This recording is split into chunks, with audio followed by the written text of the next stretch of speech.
പുതുമഴ നനഞ്ഞപ്പോൾ ഹൈവേ പൊളിയുന്നേ, വണ്ടികൾ കുടുങ്ങിപ്പോയേ. പുതുതായി പണിഞ്ഞുള്ള റോഡ് മഴവെള്ളം വന്നപ്പോൾ ഒലിച്ചു പോയേ.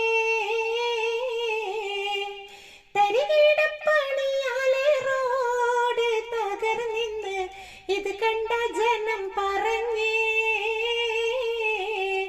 തലയെടുപ്പോടെ നിന്ന നാടിൻ വികസനം തരികിടയാണെന്നറിഞ്ഞേ. പൊതുജനം നികുതിയായി ഏകും പണമേറെ ഇതിന